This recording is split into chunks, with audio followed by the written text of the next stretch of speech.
Hey there, what is up you guys? I am Jerry and welcome back to the channel, The Chicago Griller. This is the show where I share my favorite tips, tricks, and recipes for the Weber Q. And if you think that I can help you out, hit that like button and subscribe. In this video, I'll be sharing my take on a restaurant classic, and that is for steak fajitas. And of course, I'll be showcasing it on my Weber Q. So let's roll the intro and show you how these are done.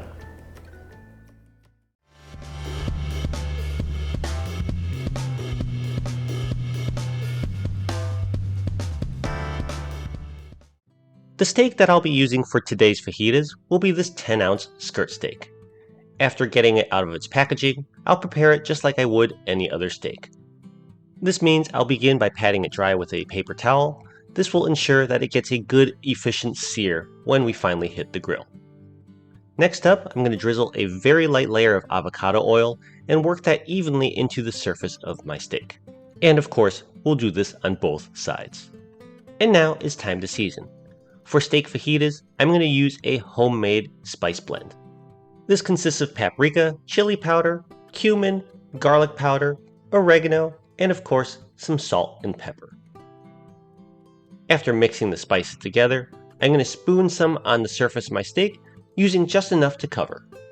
And as usual, using clean hands, I'll rub and pat this seasoning into the surface of the steak, repeating the process on both sides. Now, I know barbecue YouTube channels tend to feature meat very heavily, so that's part of the reason why I'm doing fajitas today, so that I could feature some grilled vegetables. So the veggies I'm using for my fajitas today are 2 sliced bell peppers and half of a sliced yellow onion. Prepping these veggies for the grill is super easy. We're going to start with about a tablespoon or 2 of olive oil, and then I'm going to sprinkle the rest of the fajita seasoning on these peppers and onions. Now I'll toss and mix this all together thoroughly and evenly, and once I'm satisfied, I can bring everything out to the grill. And for today's steak fajitas, I'll be using my Weber Q 2800 N+, and equipping it with a full-size griddle.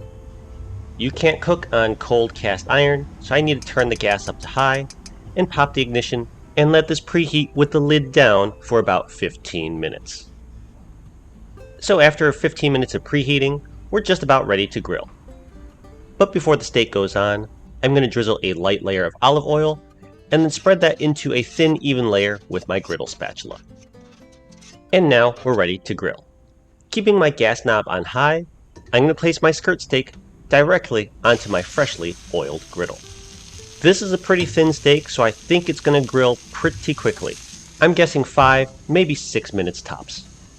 Alright, so this steak has been on for 2.5 minutes. It's time to give it a flip and see how we're doing so far.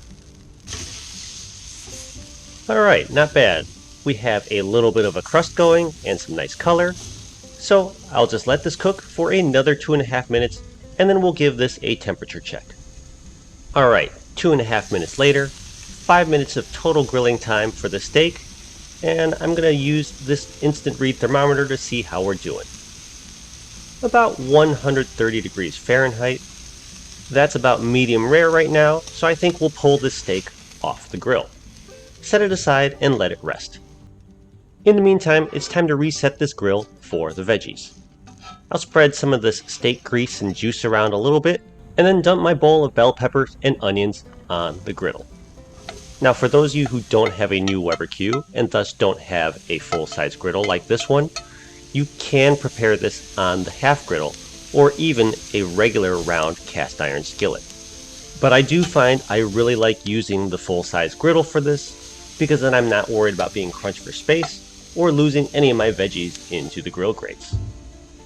Alright, I'll shut the lid, turn the gas knob down to medium, and let these veggies cook for about 6 to 8 minutes. Every 2 to 3 minutes, however, I'll open the lid and use my griddle spatula and tongs and give these bell peppers and onions a mix so it all has an opportunity to cook evenly on the hot cast iron griddle. And you'll see here that even after just 3 minutes on the griddle, my bell pepper and my onion are taking on some great color and softening very nicely. Alright, the veggies are mixed, so we'll shut the lid and let these cook some more.